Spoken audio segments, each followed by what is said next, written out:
السلام علیکم ورحمت الله وبرکاتو. ګرانو شاګردانو، خدای دې وکړي چې جوړ روغ خوښ او خوشحاله باید او د صحت جامې به مو په تن وي. دا چې د کرونا د ناروغۍ له امله موږ ټول په کوریو کې یو، نو ښه ده چې د دغه فرصت څخه استفاده وکړو. نو په همدې موخه مو ستاسو د خط د لیکنې او ښایست دپاره د قلم حسن خط شروع کړئ. په قلم باندې کار کوو او خپل خط ته ادامه ورکوو. په دې سره به ستاسو د کلمې خط ټول مشکلات انشاءالله حل شي.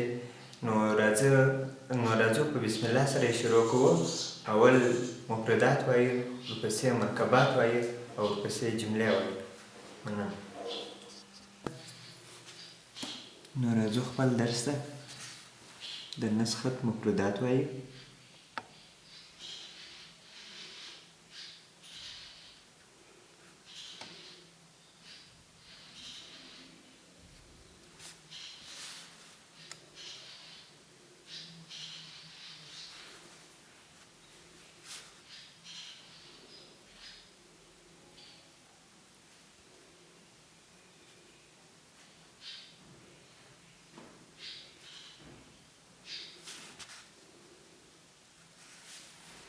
د الفه څخه یې شروع کوو.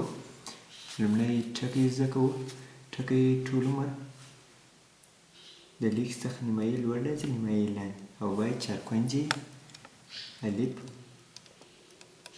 په سر کې نری کېږي، په مابینځ کې ډبلیږي او پای ته بېرته نری کېږي. زما واس خو سم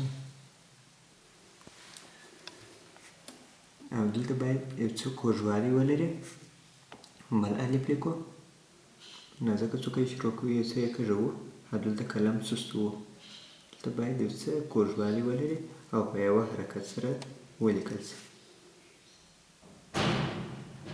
الف الف داسې په یوه حرکت سره لیکل کېږي، یو څه کوږوالی لري. بیا وایو په دوه حرکته سره، دا یې اول حرکت او دا یې هم دوهم حرکت.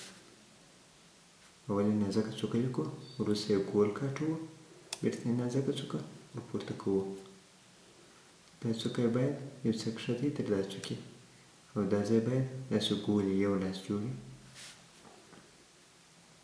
لبې لیکو، ټینګه یې ښه کاږو، دا خواته یې بېرته دا څوکه نرۍ کوو. دا څوکه باید د دې څخه یو څه کښته وي، په دوه حرکته راشي او دغه ځای باید ګول یو څه.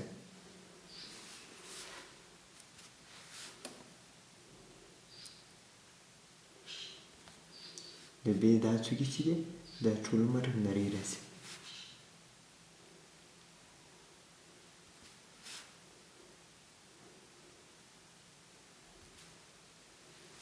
Honestly